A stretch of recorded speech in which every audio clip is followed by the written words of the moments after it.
William Buell Sprague was a Congregationalist pastor and historian in the 19th century. His greatest work is considered to be his 9 volumes entitled Annals of the American Pulpit. These volumes provide biographical sketches of leading men in every Christian denomination who lived and served in America prior to the year 1850. I own a reprint of the Baptist volume. It's nearly 900 pages long.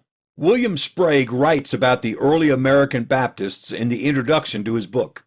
He quotes the 17th century Puritan preacher Cotton Mather saying, "Many of the first settlers in Massachusetts were Baptists.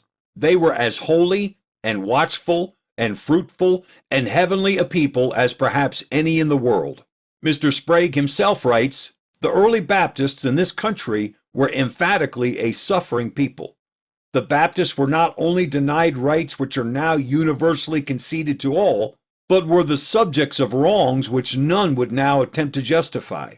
Mr. Sprague presents the number of Baptist churches, pastors, and members in 1784, just after the Revolution, and then again in 1857, shortly before the Civil War.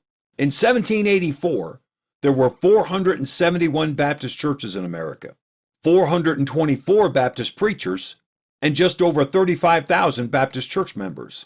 The population of America at the time was roughly 3 million people.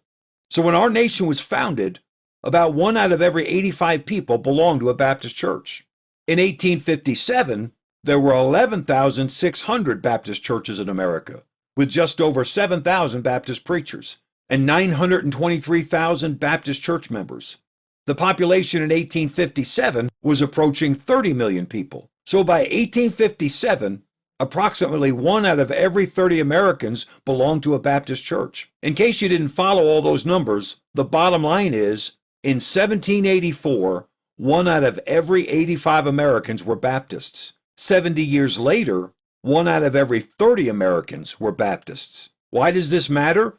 Because it illustrates the fact that Baptists have always been aggressive soul winners and church planters. True to the scriptural pattern, leading souls to Christ and establishing new churches is an essential element of our Baptist faith. I think every Baptist believer would find it edifying to learn when and where the first Baptist church in your state was established, especially when you understand that the planting of new Baptist churches was not done out of convenience or preference, but out of a genuine commitment to Christ and a passion for lost souls. In researching the history of Baptist churches in your state, you'll be introduced to men who are used of God to have a profound impact in your state for God's glory.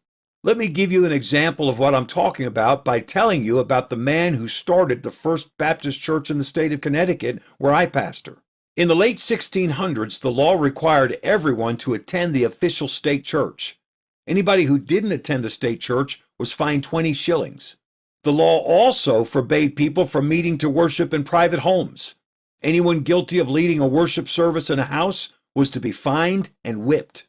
The colony of Rhode Island, right next door to Connecticut, was the only colony that gave complete freedom of worship to its citizens. So it was the only colony where Baptists were free to worship and serve the Lord according to the Bible. During those years in the late 17th century, Baptist preachers from Rhode Island would occasionally cross over into Connecticut and baptize new believers as members of their churches in Rhode Island. The Connecticut government eventually found out about this and put a stop to it. In 1704, a few Baptist people in Connecticut petitioned the government of the colony asking for permission to establish a church in the town of Groton. They didn't receive an answer, so they took that as permission to move ahead with their plans. They knew of a young preacher in Rhode Island named Valentine Wightman. He answered their invitation to come to Groton, Connecticut and be their pastor. And he established the first Baptist church in Connecticut with fewer than a dozen people. Valentine Wightman was a diligent student of the scriptures and a logical and eloquent preacher. He didn't openly campaign for the Baptist cause. He simply preached and taught the Bible and lived it as he led the people of his congregation. He was quiet, yet firm. And it was that demeanor that caused him to become a very influential voice in that part of Connecticut. He was the only Baptist pastor in the entire colony for many years. And though non-conforming congregations continued to be arrested, persecuted, and imprisoned in the colony, The Baptists in Groton, under the leadership of Valentine Wightman, endured unhindered. It was his firm leadership that led to the government gradually relaxing their enforcement of their state church laws. Valentine Wightman died in 1747 at the age of 66, after having pastored the church for 42 years. His son, Timothy Wightman, became the next pastor, and he pastored the church for the next 40 years. When Timothy died, his son, John Gano Wightman, became the next pastor, and he pastored the church for the next 41 years. For its first 120 years, the First Baptist Church in Connecticut was pastored by 3 men: a dad, his son, and his grandson. Christian, Jesus is building his church, and the gates of hell shall not prevail against it. Stay the course.